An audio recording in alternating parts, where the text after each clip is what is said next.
What's up guys? Malamang ay nakarating na rin sa inyo tong trending na issue ni Joey at Sarubid na kumakalat sa social media at pinag-uusapan na rin ng taong bayan. Ako nga pala yung contestant na makikita nyo sa video. Tara, pag-usapan natin ng issue ng TVJ at samahan nyo kami sa naging experience namin sa Gimme 5.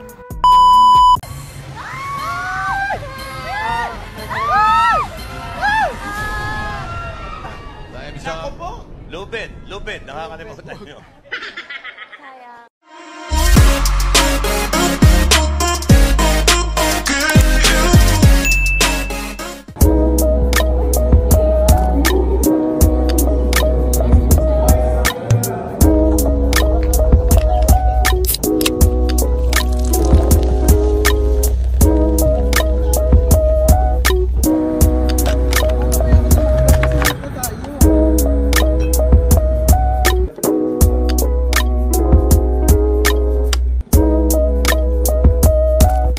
So ayun guys, nakarating na kami sa studio at pinasamahan kami sa Marshall Pocket sa standby area bago magsimula ang show.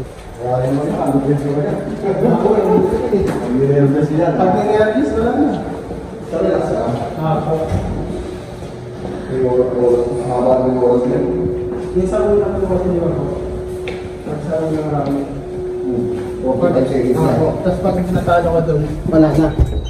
Tanggal ka na. Biglaan po kasi tawag sa amin kahapon. Ito nga pala guys yung magiging standby area ng mga gamers. At hindi namin nakalain, nauna pa pala kami kahit lagpas sa oras yung binigay sa aming call time. Gayon nga guys, hinihintay na nga lang namin yung mentor para sa susunod na step. Binigyan na rin kami ng breakfast para makakain muna at may time pa makapagpahinga at makapag-ayos. Kinamay. Ba't kinamay ng beshi ko? Tayo pa lang daw na. Wala pa yung iba. Makakapag-ayos pa tayo. At makakapag-practice ako naman. Dito lang ah. Ito, oh my god. Meron daw tubig. Meron nga. Tumukuha mo na ako.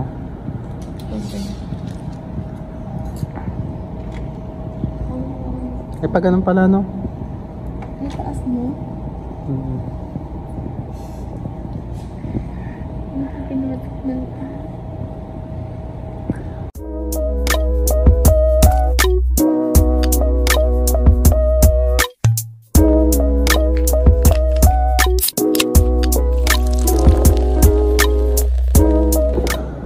Mag-ayos na kami guys. Then parating na kasi yung mentor namin. Let's go!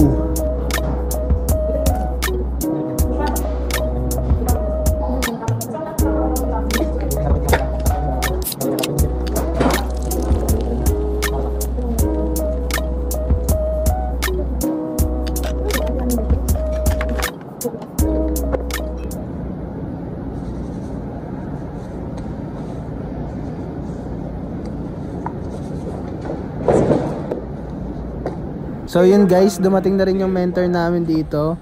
And nagbigay na rin sila ng name tags para sa mga players. Dahil bababa na rin kami in any minute. Pre, anong intro nyo, pre? Intro nyo. Uy, intro natin!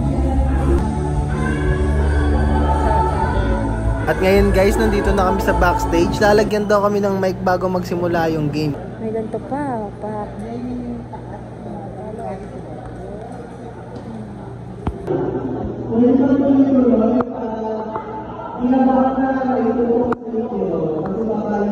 Guys, onting oras na nga lang at papasok na kami. At hindi ko na rin alam kung ano yung mangyayari sa loob kasi sobrang ingay. At natawag ko na nga lahat ng santo dahil sobrang kaba ko. Yay, sila Daisy oh.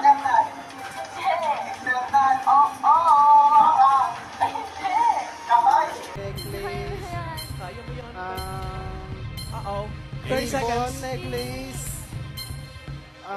Sige. Go, go, go, go, go, go, go. 39 seconds.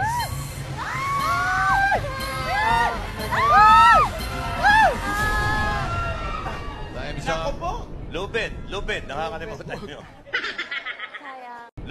Lupin, nakakalimutan nyo. So ayun guys, napanood nyo na nga yung buong araw namin sa pagiging player ng Give Me 5. Pasensya na din kung hindi natapos yung video kasi hindi kami pinag-video sa loob, kinuha yung cellphone namin. Disclaimer lang po, wala naman po akong kinakampihan na kahit sino. Then alam naman din po natin na si Sir Joey De Leon is palabirong tao. Then minsan hindi niya na alam yung nasasabi niya. Pero iba't iba po kasi yung opinion ng ibang tao. Then hindi naman po natin makokontrol. Then yun lang po, yun lang yung masasabi ko sa video na yon. And then thank you sa inyong lahat at sa mga nakapanood. And guys, sana supportahan nyo kami sa pagbablog namin. Ito yung first vlog namin na ilalabas. Then mas gagalingan pa namin, mas sisipagan pa namin para sa inyo. And sana matanggap namin yung suporta nyo. Dito na, please like, share, and subscribe our YouTube channel. Please like and share, and don't forget na click the notification bell para sa mga susunod pa namin vlog. And pangako guys, aayusin pa namin. Peace out. See you soon.